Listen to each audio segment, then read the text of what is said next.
ಹೊದಿಕೆ ಇಲ್ಲದೆ ಮಲಗಿದ್ದವನ ಕಾಲುಗಳಲ್ಲಿ ಸಣ್ಣದಾಗಿ ಬೊಬ್ಬೆಗಳೆದ್ದಿದ್ದವು ಮತ್ತು ಅವನ ಹಣೆಮುಟ್ಟಿ ನೋಡಿದಳು ಪ್ರಾರ್ಥನಾ. ಅವನಿಗೆ ಜ್ವರ ಬಂದಿತ್ತು. Hi hello welcome back to my YouTube channel friends. ಏನಾಗಿತ್ತು ಅಂತ ನೋಡಿದ್ರಲ್ಲ, ಮುಂದೆ ಏನಾಗುತ್ತೆ ಅಂತ ನೋಡೋಣ ಬನ್ನಿ ಫ್ರೆಂಡ್ಸ್. ಅಂಗಾಲುಗಳಲ್ಲಿ ಸಣ್ಣಗೆ ಬೊಬ್ಬೆಗಳಿದ್ದವು. ಅವನಿಗೆ ಗೊತ್ತಾಗದಂತೆ ಹಣೆಮುಟ್ಟಿ ನೋಡಿದಳು ಪ್ರಾರ್ಥನಾ. ಬೊಬ್ಬಿರಿದ ಪಾದಗಳನ್ನು ತಣ್ಣೀರ ಬಟ್ಟೆಯಿಂದ ಮೃದುವಾಗಿ ಒರೆಸಿದಳು. ಅಂತಂದರೆ ತಣ್ಣನೆ ಬಟ್ಟೆಯಿಂದ ಅವನ ಕಾಲುಗಳನ್ನು ಒರೆಸುತ್ತಾ ಅಲ್ಲೇ ಇದ್ದ ಕರ್ಚೀಪೊಂದನ್ನು ತಣ್ಣೀರಲ್ಲಿ ತೋಯಿಸಿ ಅವನ ಹಣೆಯ ಮೇಲೆ ಪಟ್ಟಿ ಹಾಕೋಣವೆಂದು ಪ್ರಯತ್ನಿಸುತ್ತಿರುವಷ್ಟರಲ್ಲೇ ಹಿಮವಂತ ಎದ್ದು ಕುಳಿತಿದ್ದ. ಅಂದರೆ ಅಲ್ಲಿ ಇರ್ತಕ್ಕಂಥ ಕರ್ಚೀಫನ್ನು ತೋಯಿಸಿ ಅವನ ಹಣೆ ಮೇಲೆ ಹಾಕೋಣ ಅಂತಂದು, ಯಾಕಂತಂದರೆ ಅವನಿಗೆ ಜ್ವರ ಬಂದಿತ್ತಲ್ಲ, ಅವನ ಹಣೆ ಮೇಲೆ ಹಾಕೋಣ ಅಂತಂದು ತೋಯಿಸಿ ಹಾಕುವಷ್ಟರಲ್ಲಿ ಅವನು ಹಿಮವಂತ ಎದ್ದಿದ್ದಾಗಲೇ ಎದ್ದು ಕುಳಿತಿದ್ದ. ಸ್ವಲ್ಪ ಹೊತ್ತು ಏನೂ ಮಾತನಾಡಲಿಲ್ಲ. ಅವನು ತಾನೇ ಎದ್ದಿದ್ದಲ್ಲ, ಏನೂ ಮಾತಾಡಲಿಲ್ಲ. ಪದ್ಮಾಸನದಲ್ಲಿದ್ದವನು ಏನೇನೋ ತೋಯಿಸುವಂತೆ ಕಣ್ಣು ಮುಚ್ಚಿ ಕುಳಿತಿದ್ದ. ಅಂತಂದರೆ ಅವನು ಪದ್ಮಾಸನದಲ್ಲಿದ್ದ, ಎದ್ದು ಕುಳಿತಿದ್ದಲ್ಲ, ಪದ್ಮಾಸನದಲ್ಲಿದ್ದ. ಅವನು ಕಣ್ಣು ಮುಚ್ಚಿನೇ ಕುಳಿತಿದ್ದ. ಅದು ಧ್ಯಾನವಲ್ಲ. ಕಣ್ಣು ಮುಚ್ಚಿ ಕುಳಿತಾನೆ ಅಂತಂದರೆ ಅದು ಧ್ಯಾನವಲ್ಲ. ಚನ್ನರಾಯಪಟ್ಟಣದಿಂದ ಹೊರಟಾಗಿನಿಂದ ನೋಡುತ್ತಲೇ ಇದ್ದಳಲ್ಲ. ಬೆಳಗ್ಗೆ ಎದ್ದ ಕೂಡಲೇ ಅವತ್ತು ಮಾಡಬೇಕಾದ ಕೆಲಸಗಳನ್ನೆಲ್ಲ ಒಮ್ಮೆ ನೆನಪು ಮಾಡಿಕೊಳ್ಳುತ್ತಾನೆ ಮತ್ತು ಸಾಯಂಕಾಲದ ಹೊತ್ತಿಗೆ ಮಾಡಿ ಮುಗಿಸುತ್ತಾನೆ. ಅದು ಹಿಮವಂತನ ರೂಢಿಯಲ್ಲ, ಬೆಳೆಸಿಕೊಂಡ ಹಠ. ಅಂತಂದರೆ ಅವನು ಕೂತ್ಕೊಳ್ಳೋಕ್ಕೊಂದು ಕಾರಣ ಐತೆ. ಏನಕ್ಕೆ ಕೂತ್ಕೊಳ್ತಾನೆ ಅಂತಂದರೆ ಅವನಿಗೆ ಮೊದಲಿಂದನೂ ಅದು ಹಠ ಇದೆ. ಅಂತಂದರೆ ಅವನು ರೂಢಿಸಿಕೊಂಡು ಬಂದಿದ್ದ ಅಂದ ಅವನಿಗೊಂದು ರೂಢಿ ಇದೆ. ಎದ್ದ ಕ್ಷಣದಿಂದನೂ ಅದೇ ಕೆಲಸ ಮಾಡೋದು ರೂಢಿ ಐತೆ ಅಂತಂದು ಹೇಳ್ತಾ ಇದ್ದಾರೆ ಇಲ್ಲಿ. ಹಠವಿಲ್ಲದಿದ್ದರೆ ಅಸಲು ಬೆಳೆಯುತ್ತಲೇ ಇರಲಿಲ್ಲವೇನು? ಚನ್ನರಾಯಪಟ್ಟಣದ ಬಳಿಯ ಬಿಳಿಸಾಲೆಯಲ್ಲಿ ಊರ ಮೇಷ್ಟ್ರು ನರಸಿಂಹಯ್ಯವರ ಮುಟ್ಟಕೂಡುದು ಎಂಬುದರಿಂದಲೇ ಶುರುವಾಗಿತ್ತಲ್ಲ ಹಿಮವಂತನ ಹಠ. ಅಂತಂದರೆ ಚನ್ನರಾಯಪಟ್ಟಣದಲ್ಲಿ ಅವರ ಒಬ್ಬರು ಮೇಷ್ಟ್ರಿದ್ರು ನರಸಿಂಹಯ್ಯ ಅಂತಂದು, ಅವ್ರನ್ನ ಮುಟ್ಟಬಾರ್ದನ್ನೋ ಅಂತಂದು ಒಂದು ಪದ ಬೆಳೆಸಿರ್ತಾರೆ. ಆ ಪದದಿಂದನೇ ಅವನ ಹಠ ಚಾಲುವಾಗಿರುತ್ತೆ ಅಂತಂದು ಹೇಳ್ತಾ ಇದ್ದಾರೆ ಇಲ್ಲಿ. ಎಷ್ಟಿದ್ದವು ಮಹಾ? ಅವನಿಗಾಗ 7ನೇ ಕ್ಲಾಸು. ಕೈಯಲ್ಲೊಂದು ಮುರಿದ ಕೊಡೆ ಹಿಡಿದು ತುಂಬ ಶುಭ್ರವಾದ ಪಂಚೆ, ತುಂಬ ತೋಳಿನ ಬಿಳಿ ಶರ್ಟ್ ಧರಿಸಿ ನರಸಿಂಹಯ್ಯನವರು ಶಾಲೆಯ ಕಡೆಗೆ ನಡೆದು ಬರುತ್ತಿದ್ದರೆ ಊರೆಂಬ ಊರು ಗೌರವಿಸಿ ಎದ್ದು ನಿಲ್ಲುತ್ತಿತ್ತು. ಅಂದರೆ ಇಲ್ಲಿ ಅವನು 7ನೇ ಕ್ಲಾಸ್ ಇದ್ದಾಗ ನರಸಿಂಹಯ್ಯ ಅಂತಂದೊಬ್ಬರು ಟೀಚರ್ ಇದ್ದರು. ಅವರು ಹೆಂಗಿತ್ತಂತಂದರೆ ಅವರ ಶೈಲಿ ಬಿಳಿ ಪಂಚೆ ಮತ್ತು ಒಂದು ಕೈಯಲ್ಲೊಂದು ಮುದ್ರಿದ ಕೊಡೆ ಇತ್ತು. ಅವ್ರು ನಡ್ಕೊಂಬಂದ್ರೆ ಊರಲ್ಲೆಲ್ಲ ಅವರಿಗೆ ಗೌರವ ಕೊಡ್ತಾಯಿದ್ರು.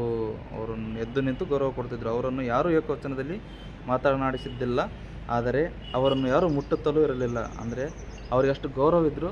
ಅವ್ರಿಗೆ ಯಾರು ಏಕವಚನ ಮಾತಾಡ್ತಾ ಇದ್ದಿಲ್ಲ, ಅವ್ರಿಗೂ ಯಾರು ಮುಡ್ತಾ ಇದ್ದಿಲ್ಲ. ಏನಕ್ಕೆ ಮುಡ್ತಾ ಇದ್ದಿಲ್ಲ ಅಂತಂದರೆ ಮುಂದೆ ನೋಡೋಣ ಬನ್ನಿ ಫ್ರೆಂಡ್ಸ್. ಏನಕ್ಕೆ ಮುಡ್ತಾ ಇದ್ದಿಲ್ಲ ಅಂತಂದರೆ ಮುಟ್ಟುತ್ತಲೂ ಇರಲಿಲ್ಲ. ತನ್ನ ಚಿಕ್ಕತ್ತೆ ತಾನೇ ಏನು, ಶಾಲೆ ಮುಗಿಸಿ ಮನೆಗೆ ಹೋದ ತಕ್ಷಣ ಅಂಗಳದಲ್ಲಿ ಅಂಗಿ ಚಡ್ಡಿ ಬಿಚ್ಚಿಸಿ ನೆತ್ತಿಗೆ ನೀರು ಹುಯ್ದು ಶಾಸ್ತ್ರ ಮಾಡಿಯೇ ತನ್ನನ್ನು ಒಳಕ್ಕೆ ಬಿಟ್ಟುಕೊಳ್ಳುತ್ತಿದ್ದದ್ದು. ಆದರೆ ನರಸಿಂಹಯ್ಯ ಅಂತವರ ಮೇಷ್ಟ್ರು ಕಣ್ಣಲ್ಲೂ ನೀರು ಕಟ್ಟೆ ಹೊಡೆಯುತ್ತದೆ ಎಂಬುದಾಗಿ ಕರಾರುವಕ್ಕಾಗಿ ಅರ್ಥವಾಗಲಿಕ್ಕೆ ಅವರೇ ಬರಬೇಕಾಗಿತ್ತು.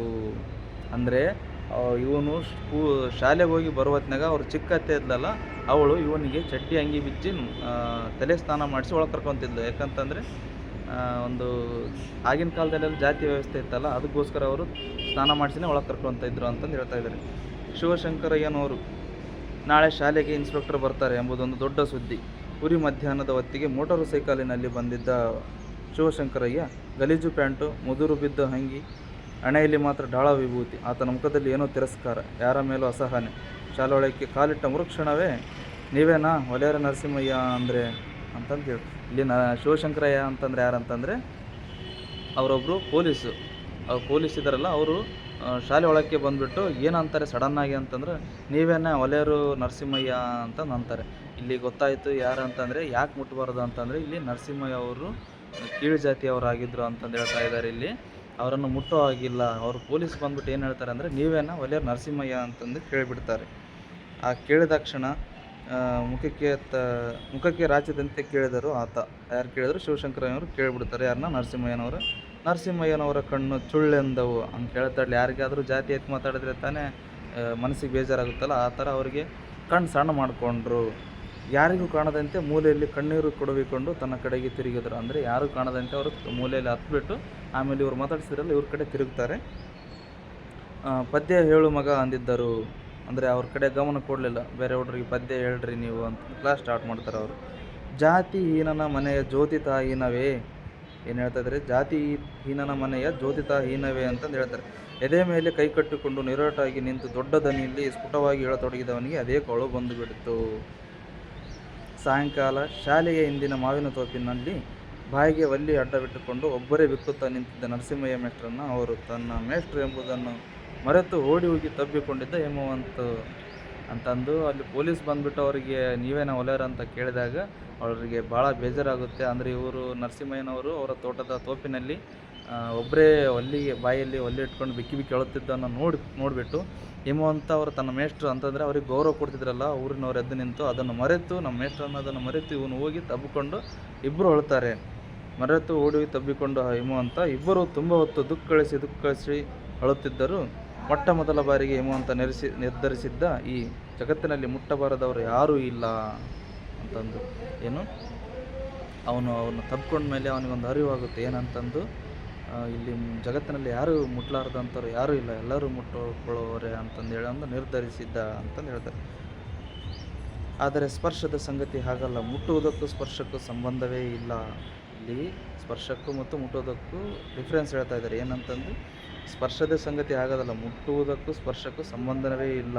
ಸ್ಪರ್ಶವೆಂಬುದು ಗಂಡು ಹೆಣ್ಣಿಗೆ ಸಂಬಂಧಿಸಿದ್ದು. ಇಲ್ಲಿ ಸ್ಪರ್ಶ ಅಂತಕ್ಕಂಥದ್ದು ಗಂಡು ಮತ್ತು ಹೆಣ್ಣಿಗೆ ಸಂಬಂಧಿಸಿದ್ದು ಅಷ್ಟೇ. ಈ ತನಕ ಹಿಮವಂತ ಎಲ್ಲರನ್ನು ಮುಟ್ಟಿದ್ದಾನೆ, ಯಾರನ್ನು ಸ್ಪರ್ಶಿಸಿಲ್ಲ. ಅದನ್ನು ಹೇಳಿಕೊಟ್ಟವರೇ ಅವರೇ ನರಸಿಂಹಯ್ಯ. ಅಂತಂದರೆ ಇಲ್ಲಿವರೆಗೂ ಯಾರನ್ನು ಅವನು ಮುಟ್ಟಿಲ್ಲ, ಎಲ್ಲರನ್ನೂ ಮುಟ್ಟಿದ್ದಾನೆ ಆದರೆ ಸ್ಪರ್ಶಿಸಿಲ್ಲ. ಇಲ್ಲಿ ಮುಟ್ಟೋದಕ್ಕೂ ಸ್ಪರ್ಶಿಸೋದಕ್ಕೂ ಭಾಳ ಡಿಫ್ರೆನ್ಸ್ ಐತೆ. ಅದು ಗಂಡು ಹೆಣ್ಣಿಗೆ ಮಾತ್ರ ಸ್ಪರ್ಶವಿರುತ್ತೆ, ಮುಟ್ಟೋದು ಯಾರಿಗಿರಲ್ಲ, ಎಲ್ಲರೂ ಮುಟ್ಬೋದು ಜಗತ್ತಿನಲ್ಲಿ ಅಂತಂದು ಅವರು ನರಸಿಂಹ ಅವರೊಂದು ಪಾಠ ಮಾಡಿರ್ತಾರೆ. ಅದನ್ನೇ ಅವನು ಬೆಳಗ್ಗೆ ಎದ್ದು ನೆನೆಸ್ಕೊಳ್ತಾ ಇರ್ತಾನೆ. ನೋಡಿದ್ರಲ್ಲ ಫ್ರೆಂಡ್ಸ್, ಇವತ್ತಿಂದ ಆಯಿತು ಈ ವಿಡಿಯೋ. ಇದೇ ಥರ ವಿಡಿಯೋ ನೀವು ಮೊದಲೇ ನೋಡ್ತಾ ಇತ್ತಂತಂದರೆ ನೀವು ನಮ್ಮ ಚಾನಲ್ಗೆ ಸಬ್ಸ್ಕ್ರೈಬ್ ಆಗಿ, ಲೈಕ್, ಶೇರ್, ಕಮೆಂಟ್ ಮಾಡಿ ಅಂತ ಹೇಳ್ತಾ ಈ ವಿಡಿಯೋನ ಮುಗಿಸ್ತಾ ಇದ್ದೀನಿ. Thank you for watching. ಧನ್ಯವಾದಗಳು.